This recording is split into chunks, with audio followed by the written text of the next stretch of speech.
আসসালামু আলাইকুম সবাইকে। সবাই কেমন আছেন? আপনাদের সবাইকে আমন্ত্রণ জানাচ্ছি আমার শখের ব্লগ চ্যানেলে। আর আজকে আমি যে রেসিপিটি আপনাদের সাথে শেয়ার করছি সেটা সকলেরই খুব পছন্দের একটি আইটেম, সেটা হচ্ছে ফ্রাইড রাইস। ফ্রাইড রাইস তৈরি করার জন্য প্রথমেই পোলার চাল আমি নিয়ে নিলাম এখানে। আর পোলার চালটাকে আমি সিদ্ধ করে না ছেঁকে পোলাও যেভাবে রান্না করে সেভাবে রান্না করে নিয়েছি। তবে চাউলটা একটু শক্ত শক্ত থাকা অবস্থাতেই নামিয়ে নিতে হবে, আর পানির পরিমাণটাও কমিয়ে দিতে হবে। এটা নামিয়ে আমি একটা স্টিলের বলে ঢেলে দেব, ফ্যানের নিচে রেখে দিলাম। আর চুলায় আমি চলে আসব বাকি আইটেমগুলো রান্না করার জন্য। এখানে প্রথমেই আমি কড়াইটার মধ্যে তেল দিয়ে দিলাম, আর তেলে দিয়ে দিলাম এখানে দুটো ডিমটাকে ভেজে নেব। আপনারা চাইলে এখানে কিছু মুরগির মাংস দিতে পারেন, তবে আমি শুধু ডিম দিয়ে এটা তৈরি করেছি।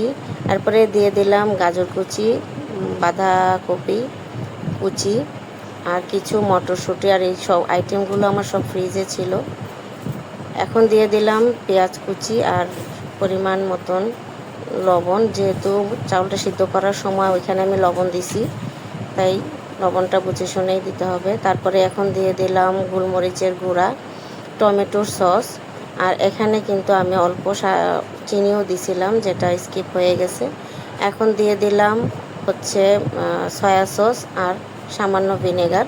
সবগুলো আইটেম দেওয়ার পর এগুলোকে ভালোভাবে ভাজা হয়ে গেলে আমি যে চাউলটা রাখছিলাম সেই চাউলটা এখন নিয়ে আসলাম। আর এখন আমি চাউলটা দিয়ে দিব। চালটা আমার মোটামুটি ঠান্ডা হয়ে গেছে। চাউলটা দিয়ে সব কিছুর সাথে মিক্স করে নিলেই আমার তৈরি হয়ে যাবে ফ্রাইড রাইস, যেটা বাচ্চাদের এবং বড়দের সকলেরই খুবই পছন্দের একটা আইটেম। আর এটাকে আমি এখন একটু রেস্টুরেন্টের মতনই পরিবেশন করব, সেজন্য প্রথমেই রাইসটাকে পরিবেশন করে নিলাম।